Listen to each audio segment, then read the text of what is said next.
Big boss 16 के पिछले वाले वीकेंड के बारे में हमने देखा था कि सलमान खान ने बाहरी व्यक्तियों का मेंशन किया था, जैसे कि डॉली, राम, जूजू।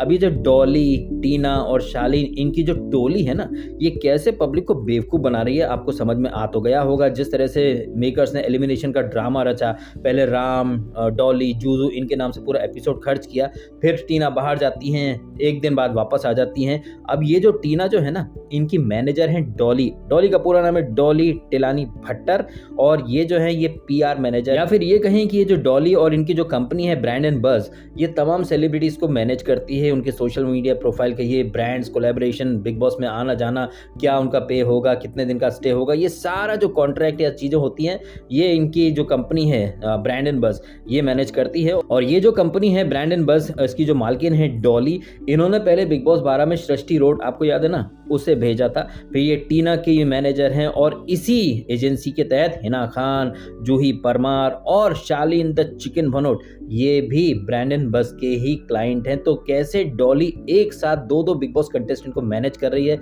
और बाहर से ये लव लपाटा एंगल, कितने दिन का क्या स्टे होगा, आप खुद सोचिए। वो टीना दत्ता जो कि खुद को ब्रांड कह रही थी कि मैं जाऊंगी नहीं इतनी जल्दी, वो सडनली जाती हैं, वापस आ जाती हैं। एक दिन इससे शालीन से रूठने मनाने का खेल चलता है, और हमने कल के एपिसोड में देख लिया, वापस से शालीन तुम क्या खाओगे खाने में। तो कैसे बाहर से ये जो ब्रांड एंड बज़ की जो मालकिन है डॉली, इनका क्या है कि काफ़ी ज़्यादा इन्वॉल्वमेंट कही है, या फिर इनका कनेक्शन या इन्फ्लुएंस, क्योंकि आजकल बिग बॉस जो है ना, वो पीआर बेस्ड शो बन चुका है। जिस सेलिब्रिटी का जितना बड़ा पीआर होगा ना, वो सेलिब्रिटी उतने दिन बिग बॉस में टिकेगा, भले ही वो कुछ करे ना करे। जैसे कि हमने देखा, मान्या चली गई, गौरी चली गई, क्योंकि उनका कोई पीआर नेटवर्क या फिर उनकी कोई पीआर एजेंसी नहीं थी। वहीं सुम्बुल को देख लीजिए, दो पीआर एजेंसीज उसको हायर करती हैं, जिसके बारे में पहले ही बोल चुका हूँ मैं।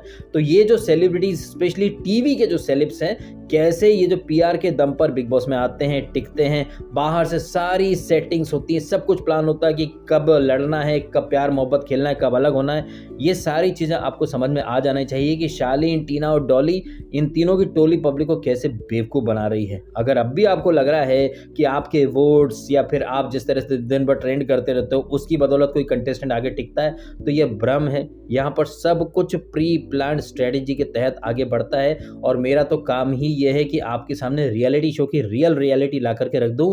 कहने को सलमान खान बहुत सारी बातें करता है कि शो में कुछ भी प्री प्लान नहीं होता, कुछ भी स्क्रिप्टेड नहीं होता है, लेकिन कितनी खूबसूरती के साथ खुद ही सलमान खान ने डॉली का मेंशन करके सारी पोल पट्टी खोल दी कि ऐसे शालीन और टीना की जो मैनेजर है वो एक ही है, और जिसका नाम है डॉली, और कैसे डॉली के इन्फ्लुएंस या फिर उसके कनेक्शन से ये दोनों बिग बॉस में आते हैं, इन्हें ब्रांड्स मिलते हैं, एडवर्टाइजमेंट मिलते हैं, म्यूजिक वीडियोस मिलते हैं। मेरे ख्याल से अब तो आपको समझ में आ गया होगा ये पीआर एजेंसीज का खेल, मेकर्स का खेल, कैसे सेलेब्स, पीआर, उनके मैनेजर और मेकर्स पब्लिक को भर भर के बेवकूफ बनाते हैं। आपको बोल देते हैं कि जाके वोट करो, जबकि इनको पहले से पता है कि वोट्स की कहीं कोई अहमियत होती नहीं है।